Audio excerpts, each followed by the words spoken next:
Donald Trump 20 जनवरी को एक बार फिर अमेरिका के राष्ट्रपति पद की शपथ लेने जा रहे हैं। अमेरिका के इतिहास में दोबारा वापसी एक मिसाल मानी जा रही है। 20 जनवरी को सत्ता संभालते ही ट्रंप का दूसरा कार्यकाल शुरू हो जाएगा। अमेरिका में परंपरा रही है शपथ ग्रहण समारोह बड़ी धूमधाम से मनाए जाने की। ट्रंप के शपथ ग्रहण समारोह में दुनिया भर के दिग्गजों का जमावड़ा लगने वाला है। अमेरिका में कड़ाके की ठंड पड़ रही है, हवाएं बहुत तेज चल रही हैं। इसी वजह से ये समारोह यूएस कैपिटल के अंदर सेलिब्रेट किया जा रहा है। दोपहर 12 बजे मुख्य न्यायाधीश जॉन रॉबर्ट्स से अमेरिका के राष्ट्रपति पद की शपथ लेंगे ट्रंप और भारतीय समय के अनुसार ये रात का 10:30 का समय होगा। शपथ लेने के बाद डोनाल्ड ट्रंप अपना भाषण देंगे, जैसे कि वहां प्रथा है। इसमें राष्ट्रपति अपना विजन देश के सामने रखते हैं। माना जा रहा है 2017 में दिए गए उनके भाषण से इस बार का भाषण अलग होगा, क्योंकि उस वक्त उन्होंने अमेरिका की बदहाली, देश में फैली अराजकता को टारगेट किया था। इस समारोह के लिए निवर्तमान राष्ट्रपति बाइडेन ने कहा है कि वो समारोह में शामिल होंगे और सत्ता हस्तांतरण के गवाह भी बनेंगे। हालांकि आपको याद होगा जब बाइडेन ने शपथ ली थी तब व्हाइट हाउस में कितनी अफरा तफरी मच गई थी और 4 साल पहले ट्रंप ने उन्हें ये सम्मान नहीं दिया था। राइटर्स के मुताबिक country music star Carrie Underwood शपथ ग्रहण समारोह में प्रस्तुति देंगी। इस बार डोनाल्ड ट्रंप ने प्रथा से हटकर कई विदेशी नेताओं को अपने शपथ ग्रहण समारोह में आमंत्रित किया है। इसके पहले सुरक्षा कारणों से विदेशी नेता शपथ ग्रहण समारोह में शामिल नहीं होते थे। इस बार जो दिग्गज शामिल हो रहे हैं उनमें अर्जेंटीना के राष्ट्रपति जेवियर माइली हैं, जिन्हें ट्रंप के कट्टर समर्थक माना जाता है। इटली के प्रधानमंत्री जॉर्जिया मेलोनी भी इस समारोह में शामिल होने आ रही हैं।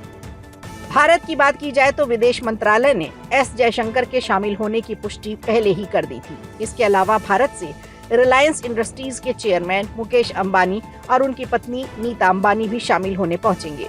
ट्रंप के खास सलाहकार एलन मस्क, अमेज़न के कार्यकारी अध्यक्ष जेफ बेजोस और मेटा के सीईओ मार्क जुकरबर्ग भी इस समारोह में शामिल होने पहुंचेंगे, जबकि चाइना के मुखिया शी जिनपिंग निमंत्रण के बावजूद समारोह में शामिल नहीं हो रहे हैं। हालांकि उनकी तरफ से उनके प्रतिनिधि को भेजा जा रहा है।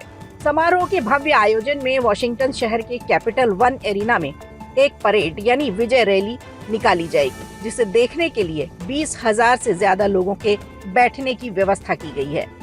अब सवाल ये उठता है कि शपथ ग्रहण समारोह में होने वाला खर्च कौन उठा रहा है। वैसे तो ये समारोह करदाताओं की ओर से वहन किया जाता है, लेकिन इस बार वो सब भी खर्च दे रहे हैं जो चाहते थे कि ट्रंप दोबारा राष्ट्रपति चुने जाएं, जैसे एप्पल के सीईओ टिम कुक और ओपन एआई के सीईओ सैम अल्टमैन। इन्होंने बड़ी रकम दी है। बेजोस और जकरबर्ग ने शपथ ग्रहण समारोह आयोजित करने वाली समिति को लगभग $1 मिलियन दान करने का वादा किया है। इसके अलावा उबर के सीईओ द्वारा इस फंड में $1 मिलियन का दान दिया गया है। उद्घाटन समिति के अध्यक्ष ट्रंप के पुराने साथी स्टीव विटकॉफ है, जो एक रियल एस्टेट डेवलपर हैं, जिन्हें ट्रंप ने अपना मध्य पूर्व दूत चुना है। समिति ही इस खर्च की रकम जुटाती है।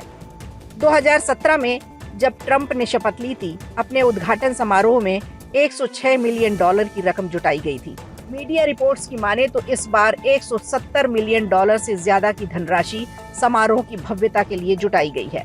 माना जा रहा है डोनाल्ड ट्रंप सत्ता संभालने की इतनी जल्दी में है कि पहले ही दिन से 100 से अधिक कर्मचारियों के लिए आदेश और निर्देश देने की तैयारी कर रहे हैं।